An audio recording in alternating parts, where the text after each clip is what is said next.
जैसा कि last episode में हमने जियान को ल्यूसी को मारकर वहाँ से भागकर निकलते हुए देखा था, लेकिन तभी अचानक जी जूनियर उसके सामने आ जाती है और उससे पूछने लगती है कि आखिर तुम कौन हो।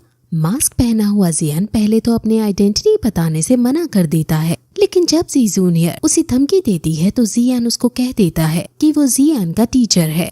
जी जूनियर समझ जाती है कि यही वो आदमी है जो जियान को ट्रेनिंग दे रहा है और उसको कल्टीवेट करा रहा है। जी जूनियर उसको धन्यवाद कहती है और उससे ये प्रॉमिस लेती है कि वो जियान को ना बताए कि उसने ल्यूसी को मारा है। फिर जी जूनियर उससे विदा लेकर वहाँ से चली जाती है और फिर जियान जी जूनियर को प्यार से जाते हुए देखने लगता है तो याओ लाओ समझ जाता है और उसे कहता है कि अगर तुम इमोशंस को अपनी ट्रेनिंग के बीच में लाओगे तो तुम भटक सकते हो। जियान चिढ़कर पूछता है कि आखिर आपको सबसे क्या दिक्कत है। याओ लाओ कुछ सोचकर जियान से पूछता है कि अगर कुछ दिक्कत हुई और तुम्हें मुझ में से और अपनी इस लिटिल गर्लफ्रेंड में से किसी एक को चुनना हो तो तुम किसे चुनोगे। जियान ये कहकर बात टाल देता है कि कोई दिक्कत कभी होगी ही नहीं। वही जियाली भी ल्यूसी को मरा हुआ देखकर समझ आता है कि ये जिस तरीके से मरा है जरूर ये जियान का काम है। जियाली भी जियालियाओ से बात करता है और क्योंकि जियाओ फैमिली ने उनकी नाक के नीचे ही उनके एक आदमी को मार डाला है, इसलिए वो जियाओ फैमिली से बदला लेने का डिसाइड करते हैं। वहीं दूसरी तरफ जियान याओ लाओ के बताए गए तरीके के अनुसार पिल्स लेकर कल्टीवेट करने लगता है। उसने की गैदरिंग पिल ली है और याओ लाओ इसको एब्जॉर्ब करने का उसे तरीका बताता है।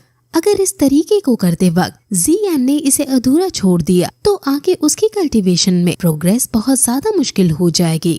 वहीं दूसरी तरफ जियाओ फैमिली के अंदर जब सब लोग अपने अपने काम कर रहे थे तो तभी जियाली और अचानक से अपने सैनिकों के साथ वहाँ तीर चलाने लगता है और कई सारे जियाओ फैमिली के सैनिक मर जाते हैं।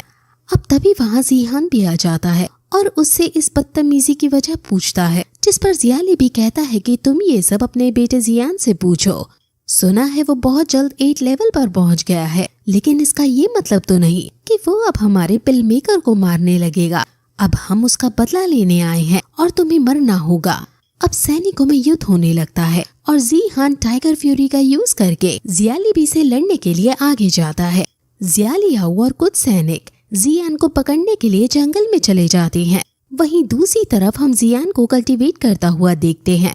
जियान और जियाली भी बहुत आइकॉनिक लेवल की फाइट कर रहे थे, लेकिन जियान कमजोर पड़ता हुआ नजर आ रहा था और फिर जियान बुरी तरह से पिटने लगता है। वहीं दूसरी तरफ जियान की कल्टीवेशन काफी अच्छी चल रही थी और वो 2% बनने ही वाला था, लेकिन तभी वहाँ जियालियाओ आ जाता है।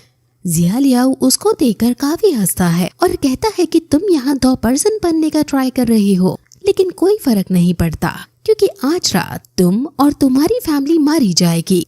यहाँ मैं तुम्हें खत्म कर दूंगा और वहाँ मेरे पापा तुम्हारे पापा को खत्म कर देंगे। जियान को बीच में ही अपनी कल्टीवेशन छोड़नी पड़ती है क्योंकि वो अपने फादर को नहीं खो सकता था। जियान याओ लाओ की मदद से सबसे पहले उन्हें एक ही बार में दूर फेंक डालता है और फिर भागकर जियाओ फैमिली के पास जाने लगता है, लेकिन याओ लाओ उसे रोकता है और कहता है कि अगर तुमने जल्दी से अपनी कल्टीवेशन पूरी नहीं की तो तुम कभी प्रमोट नहीं हो पाओगे। जियान कहता है कि अगर मैं प्रमोट हो भी गया तो क्या, मेरे पापा तो इस दुनिया में नहीं रहेंगे।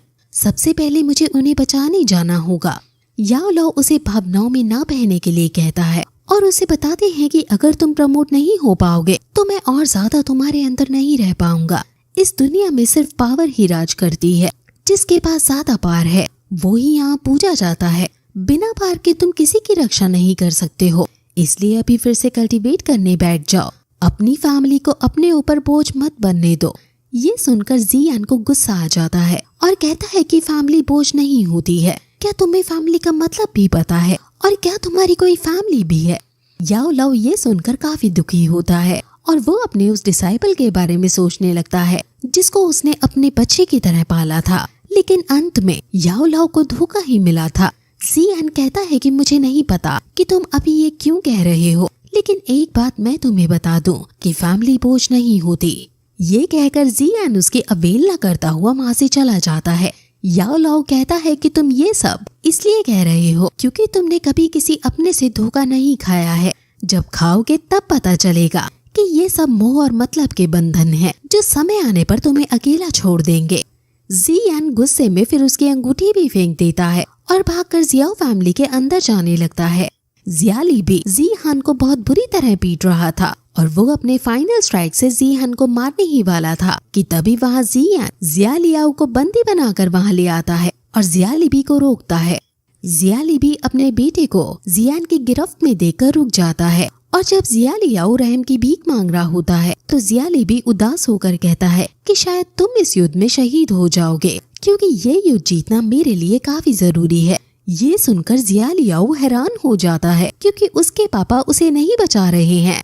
जियालिबी फिर अपने बेटे की परवाह ना करते हुए हमला कर देता है। हालांकि जियान अपने पापा को बचा लेता है लेकिन जिहान को काफी चोट लग जाती है। जियालिबी फिर जियान पर हमला कर देता है और जियान काफी ज्यादा घायल हो जाता है लेकिन तभी वहाँ याओ लाओ आ जाता है और जियान के अंदर घुस जाता है।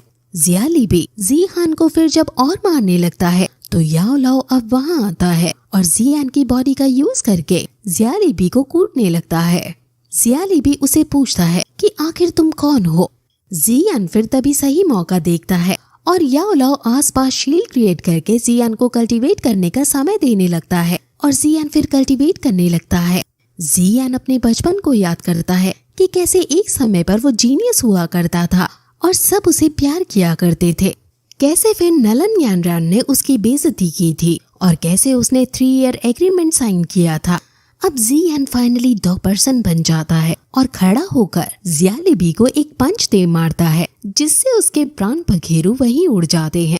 जियान अपने पापा के पास जाकर उन्हें संभालता है और फिर उन्हें अपने टीचर के बारे में बताता है और कहता है कि इन्होंने ही हमारी अभी मदद की है। जियान उसके टीचर को प्रणाम कहता है और धन्यवाद कहते हैं। हालांकि जियान के सिवा कोई उन्हें नहीं देख सकता है, बाकी लोग सिर्फ उन्हें सुन सकते हैं। याओ लाओ जिहान से उसके बेटे की तारीफ करते हुए कहता है कि मैं तुम्हारे बेटे को अपने साथ बाहर ट्रेनिंग के लिए ले जाना चाहता हूँ, इसलिए मैं तुमसे यहाँ परमिशन लेने आया हूँ। जिहान कहता है कि मैं आपका आभारी हूँ और जो आपको उचित लगे आप वही करें। वही तभी अब जी जूनियर भी आ जाती है और उसके पीछे शैडो मास्टर, जिसका असली नाम लिंग यिंग है, वो भी होता है। असल में ये दोनों गू क्लैन से संबंध रखते हैं। गू क्लैन यूनसेक से भी ज्यादा ताकतवर क्लैन है। शैडो मास्टर कहता है कि आप चाहे मुझे सजा दे दे, लेकिन गू क्लैन के यही रूल्स हैं कि वो जियाओ फैमिली के मैटर में इंटरफेयर नहीं कर सकते हैं। जी जूनियर शैडो मास्टर को धमकाते हुए कहती है कि तुम्हें खुशी होनी चाहिए कि जियान सेफ है। अगर उसे कुछ हो जाता तो तुम्हें भी पता है कि इसका अंजाम क्या होता। वहीं अब जियान और टीचर आपस में बातें करते हैं, जिस पर जियान उनसे फिर पूछता है कि आखिर आप मेरे टीचर क्यों बने हैं। याओ लाओ उसे सच बता देता है और कहता है कि मुझे अपनी ये फॉर्म नहीं पसंद है। मैं जब मरा था तो मैंने अपनी लाइफ अपनी सोल में डाल दी थी, क्योंकि मैं नॉर्मल लोगों से ज्यादा शक्तिशाली हूँ, इसलिए मैं ऐसा कर पाया हूँ। वापस मुझे अपनी बॉडी लेने के लिए रिसर्सरेशन मेथड करना होगा और ये वही कर सकता है जो बहुत ज्यादा स्ट्रॉन्ग हो, इसलिए मैं तुम्हें ट्रेनिंग दे रहा हूँ, लेकिन मैं तुम पर कभी फोर्स नहीं करूँगा कि तुम्हें ये मेथड मेरे लिए परफॉर्म करना है या नहीं। फेन स्किल्स के द्वारा ये सब किया जाता है। फेन स्किल्स का यूज करके मल्टीपल फोर्सेस को एक साथ हम मर्ज करके यूज कर सकते हैं। अगर तुम फेन स्किल्स को अच्छे से सीख गए तो तुम इस कॉन्टिनेंट पर सबसे ज्यादा ताकतवर बन जाओगे, लेकिन फेन स्किल्स में बहुत रिस्क होता है और जान का भी खतरा होता है। वो फिर उसके सामने 2 स्क्रॉल्स रखता है और कहता है कि red scroll fire attribute ground rank skill है और ब्लैक स्क्रॉल फेन स्किल स्क्रॉल है। तो अब डिसाइड तुम्हें करना है कि तुम्हें किस रास्ते पर आगे बढ़ना है। जियान कुछ सोचकर फेन स्क्रॉल को उठा लेता है और फिर यही एपिसोड खत्म हो जाता है।